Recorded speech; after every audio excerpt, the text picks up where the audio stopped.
नमस्कार दोस्तों, मैं आपकी एस्ट्रोलॉजर अर्चना गुप्ता अपने ज्योतिष के चैनल पर आप सभी का हार्दिक स्वागत करती हूँ। और कैसे हैं आप सभी? आशा करती हूँ आप सभी अपने परिवार के साथ स्वस्थ और प्रसन्न होंगे। आज मैं आपको शिवरात्रि पर, इस महाशिवरात्रि पर आप कोई विशेष पूजा आराधना नहीं कर पाती हैं, फिर भी कुछ ऐसी सरल विधियाँ बताने जा रही हूँ जिन्हें आप कर लेते हैं तो आपकी जीवन की सारी समस्याएं समाप्त होती हैं। विशेषकर आपकी धन से संबंधित जो भी समस्या है वो स्वतः ही समाप्त होने लगती है। वर्ष भर आपको शिव की कृपा मिलती रहती है, आपको अखंड सौभाग्य की प्राप्ति होती है, अखंड लक्ष्मी की प्राप्ति होती है। तो इन उपायों को आप ज़रूर देखें। साथ में ही इस वीडियो को बिल्कुल भी स्किप ना करें। मैं आपको बाद में इस वीडियो में आपको आज का जादुई अक्षर भी दूंगी, अमृत की बूंद भी दूंगी, राहु काल और अभिजीत मुहूर्त का समय बताऊंगी और बर्थडे या मैरिज एनिवर्सरी है वो शुभ अंक भी दूंगी। तो दोस्तों बिल्कुल भी वीडियो को स्किप ना करें। हर मुश्किल हो आसान, सबका है समाधान। दोस्तों आज मैं जो महाशिवरात्रि पर करने वाले कुछ आपको अचूक प्रयोग दे रही हूँ।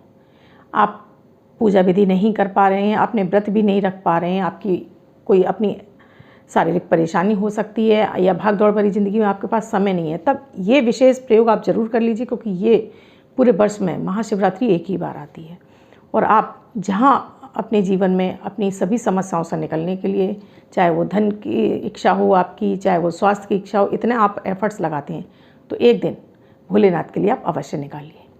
भोलेनाथ जो औढ़रदानी है, मात्र एक लोटे जल से प्रसन्न हो जाते हैं।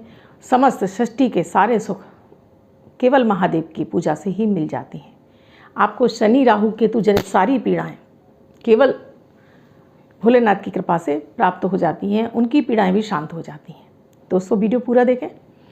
अब मैं आपको बताती हूँ। दोस्तों अगर आप शिवरात्रि वाले दिन किसी भी शिव मंदिर में जाकर घी का दीपक अर्पित करते हैं शिवलिंग के पास, आपको अखंड लक्ष्मी की प्राप्ति होती है, साथ में महान पुण्य की प्राप्ति होती है। इसके पीछे विशेष कथा पुराणों में प्रचलित है कि इस दिन जब कुबेर देव भ्रमण करते हुए एक वीरान मंदिर में पहुंच गए थे, वहाँ अंधेरा था, उन्होंने वहाँ पर एक दीपक जला लिया था, जिससे उन्हें शिव कृपा मिली और वो कुबेर का उन्हें खजाने का उन्हें अधिकारी बनाया गया। तो इस पुराणों में वर्णित है कि अगर आप इस तरह से शिवलिंग पर दीपक अर्पित करते हैं रात के समय, तो आपको भी भोलेनाथ की कृपा के साथ साथ महादेव के साथ साथ आपको कुबेर की भी आपको कृपा मिलती है, साथ में माता माँ लक्ष्मी आपसे प्रसन्न होती हैं। अगर आप किसी मंदिर में नहीं जा पा रहे हैं तो वो ये अखंड दीपक आप अपने घर के मंदिर में भी शिवलिंग के पास जला सकते हैं। दोस्तों अब दूसरा प्रयोग है कि आपको इस महाशिवरात्रि पर एक छोटे से पारे के शिवलिंग अपने घर में अवश्य ही स्थापित करने चाहिए। महादेव को अगर नियमित आप जल अर्पित करते हैं तो आपके चंद्रमा बली होता है। चंद्रमा मन और धन दोनों का कारक है, मैं अपने हर वीडियो में बताती हूँ। अगर आप अपने चंद्रमा को मजबूत करते जाते हैं तो आपकी कैसी भी समस्या हो जीवन में, उनसे आप आसानी से बाहर निकल सकते हैं। कितनी भी ग्रह जनित पीड़ाएं भोलेनाथ पर जल अर्पित करने से वो समाप्त होने लगती हैं। अगर आप वर्ष भर आप इस शिवलिंग पर नियमित जल अर्पित करेंगे तो आपके जीवन का कोई भी ऐसा सुख नहीं है जो आपको महादेव ना दे सके। आप पारद के शिवलिंग स्थापित कर लीजिए या फिर आप स्फटिक के भी शिवलिंग ला सकते हैं। इस दिन आप विशेष रूप से भोलेनाथ पर पंचामृत का अभिषेक जरूर कीजिए, जिसमें दूध, दही, चीनी, शहद, घी, इन सब चीज़ों को मिश्रित करके आप शिवलिंग पर अभिषेक करिए।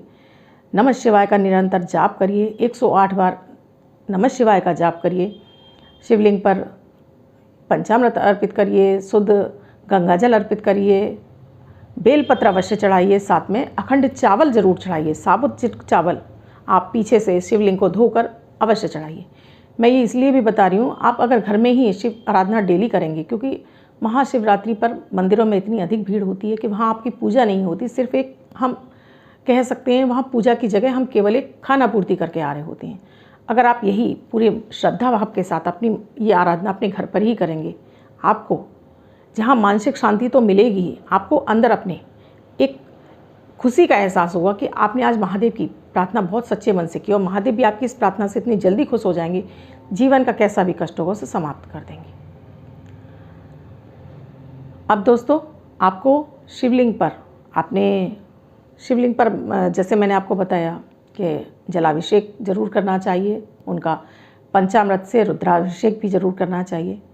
हनुमान जी जो कि खुद रुद्र के अवतार हैं, यानी महादेव के अवतार हैं, आप इस दिन हनुमान जी को भी एक फूल पर सिंदूर, जो कि उनके ऊपर चोले के रूप में चढ़ाया जाता है हनुमान जी पर, उस सिंदूर को उस फूल में लगाकर अर्पित कीजिए। पीपल के 11 पत्तों पर चंदन से, गोपी चंदन से राम राम लिखकर उसकी माला अर्पित कीजिए। साथ में कुछ गुड़ और तुलसी के पत्तों का भोग लगाइए और वहीं बैठकर हनुमान चालीसा का पाठ कीजिए। आपको शनि पीड़ा से तो मुक्ति मिलेगी, साथ में हनुमान जी की कृपा भी आपको प्राप्त होगी। आपको जीवन के मंगल कार्य आपके होने लगेंगे। तो आप ये हनुमान चालीसा यानी कि हनुमान जी की आराधना भी आप अवश्य करें शिवरात्रि पर। इसके साथ ही दोस्तों, आपको इस दिन सुहाग की वस्तुएं, हर सुहागन स्त्री को सुहाग की वस्तुएं अवश्य माता गौरी को अर्पित करके बांटनी चाहिए। वो आप किसी गरीब को भी बांट सकते हो, वो आप किसी अपने चाहने वाले को भी दे सकते हो। अखंड सौभाग्य की प्राप्ति के लिए कि आपके पति को दीर्घायु मिले, आपका सुहाग स्वस्थ रहे, आप सदैव सुहागन रहें, माता गौरी को अर्पित कीजिए। जिसमें कि आपकी चूड़ी है, सुहाग की वस्तुएं, सिंदूर है, महावर है, बिंदी है, बिछिए हैं, साड़ी है, आपकी जो श्रद्धा उसमें बन सकती हो, उसमें कुछ 5 या 10 रुपये आप दक्षिणा भी रखिए। माता गौरी को अर्पित करके इसको दान कीजिए, आपको अखंड सौभाग्य की प्राप्ति होगी। इसके साथ ही दोस्तों, पुराणों में वर्णित है कि महाशिवरात्रि पर आपको गरीबों में अन्न का दान भी करना चाहिए। अन्न का दान कीजिए। अगर आप अन्न का दान कर रहे हैं गरीबों को, ये भी आपको पुण्य फल की प्राप्ति करता है। मैं दोस्तों कहती हूँ कि आप महाशिवरात्रि पे आपको अगर कोई बीमारी है, उससे संबंधित आपकी खाने पीने की चीज़ें छूट गई हैं, तो आप उन चीज़ों का भी दान कर सकते हैं, जिससे आपको उस बीमारी में आराम मिलेगा। अगर आपको शुगर की बीमारी है तो आप शक्कर का दान कीजिए। इसी तरह से आपको जैसे जैसे बीमारियाँ हों, उनसे संबंधित आपने जो जो चीज़ें छोड़ रखी हों अपने जीवन में, उन चीज़ों का आप दान कर दीजिए। महादेव आपकी उस समस्या को और जल्दी आपकी पूरी करेंगे, यानी आपको उस समस्या से निकालने में आपकी मदद करेंगे। गरीबों में अन्न जरूर दान करें। साथ में कुछ आप उनको, अगर आप पैसा देना चाहते तो पैसा भी दान कर सकते हैं, लेकिन दोस्तों मैं हमेशा ही पैसे देने के लिए मना करती हूँ। मैं कहती हूँ आप उन्हें कुछ भी वस्तुएं दान कीजिए। फल हैं, सब्जियां हैं, अन्न हैं, इसको दान करने से आपको वो पुण्य फल की प्राप्ति होगी। इसके साथ ही आप दवाएं भी दान कर सकते हैं। इस दिन अपनी समस्याओं से संबंधित चीज़ों की आप दवाएं भी दान करें। आप पट्टियाँ दान कर सकते हैं, आप दवा के ट्यूब दान कर सकते हैं, आप मल्टीविटामिन है, दर्द की दवाइयाँ, ये भी आप दान कीजिए। इससे भी आपको शुभ फल की प्राप्ति होगी। दोस्तों, पुराणों में वर्णित है, इस दिन अगर कोई बिल्व के पेड़ यानी कि बेलपत्र के पेड़ के नीचे खड़े होकर खीर का दान करता है या घी का दान करता है, तो उसे अखंड लक्ष्मी की प्राप्ति होती है, क्योंकि बेलपत्र भोलेनाथ को अति प्रिय है। मात्र एक बेलपत्र के पत्ते से ही भोलेनाथ अति प्रसन्न हो जाते हैं। तो अगर आप यहाँ पर खड़े होकर मात्र छोटा ही दान करते हैं, तब भी आपको अखंड लक्ष्मी की प्राप्ति होती है। इसके साथ ही आपको बेलपत्र का, अगर आपके कहीं पास में पेड़ लगा है, तो उसकी भी आप जल चढ़ाएं, धूप दीप दिखाएं, भोग लगाएं, उसकी आप आराधना करें, उसकी परिक्रमा करें, क्योंकि बेलपत्र पे महाशिवरात्रि पर स्वयं महादेव निवास करते हैं। आपकी इस पूजा से वो प्रसन्न होते हैं। तो ये मात्र छोटे छोटे से मैंने आपको उपाय बताए हैं जिन्हें आप कर सकते हैं। इसमें से ज़रूरी नहीं कि आप सारे उपाय करें, इसमें से कुछ उपाय जो कि आपकी सुविधा के अनुसार हैं उन्हें आप अवश्य कीजिए। नहीं आप लंबी चौड़ी पूजा कर पा रहे हैं, किसी विशेष मंदिर में नहीं जा पा रहे हैं, आपके पास कोई समय नहीं है, तो इसके लिए मैं ये भी नहीं कहती हूँ कि आप से कि सुबह कीजिए, क्योंकि शिवरात्रि पर ये 24 घंटे हम अर्पित कर सकते हैं। अपने घर के मंदिर में भी कर सकते हैं, घर के बाहर के मंदिरों में भी अर्पित कर सकते हैं। प्रदोष काल में कर लीजिए, शाम के समय, जो कि प्रदोष काल है 5:30 बजे से 6:30 बजे का समय, उस समय कर लीजिए।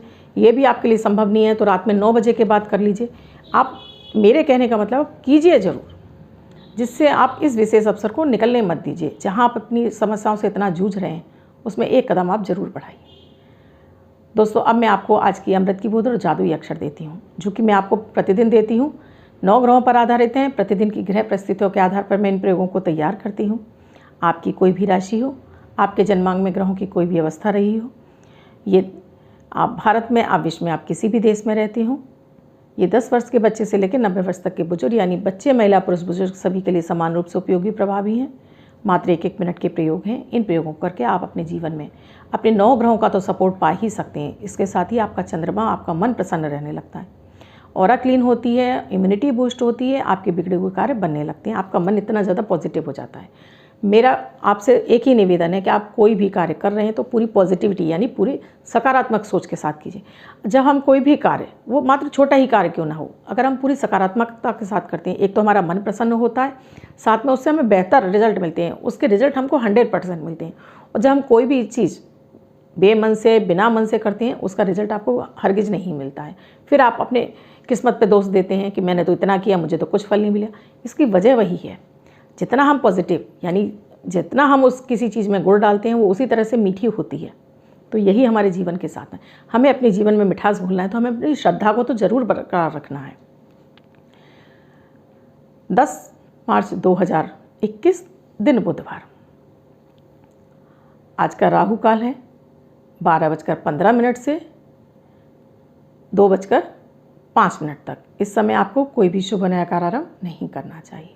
आज अभिजीत मुहूर्त का कोई समय नहीं है दोस्तों। आज की अमृत की बूंद में आपको 1 गिलास दूध में एक हरी इलायची को कूट लीजिए और उसको मिक्स करके आप सेवन कीजिए। प्रयोग पूरा हुआ। आज का जादुई अक्षर है दोस्तों खग व लखा। इस खा शब्द को आप लेफ्ट हैंड पर रेड कलर के पेन से कहीं भी लिखकर छोड़ दीजिए। 24 घंटे तक लिखा रहने दीजिए। दूसरे दिन आप नहाएंगे धुल जाएगा। मैं आपको नया शब्द देती हूँ, आप उसको फिर से लिख सकते हैं।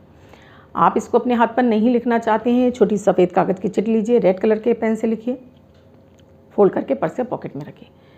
24 घंटे तक साथ रखिए। दूसरे दिन फाड़ कर किसी पेड़ की जड़ में छोड़ दीजिए। आप इसको अपनी मदर टंग यानी मातृभाषा में भी लिख सकते हैं, लेकिन प्रोनाउंसिएशन उसका खा ही होना चाहिए।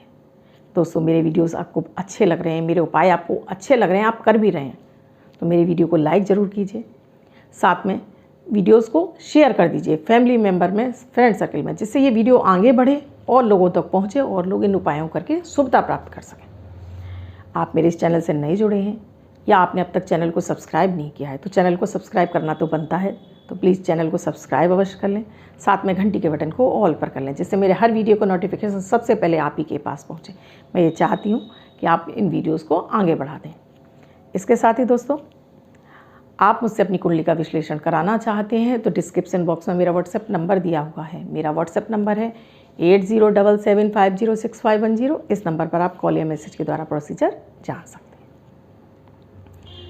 दोस्तों अब जिनका बर्थडे या मैरिज एनिवर्सरी है उनका ये वर्ष शुभ हो, ऐसी मेरी ईश्वर से कामना है।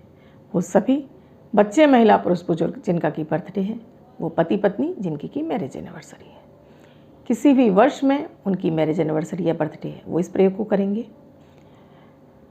1 का अंक रेड कलर के पेन से वाइट कलर के पेपर पर लिखकर फोल्ड करके अपने पर्स या पॉकेट में रखेंगे।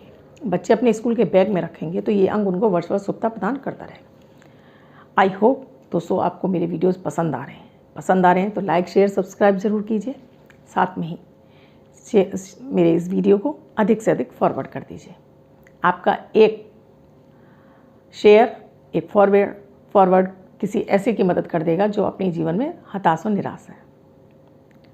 धन्यवाद। मैं कल फिर मिलूंगी अपनी अमृत की बूंद और जादुई अक्षर के साथ।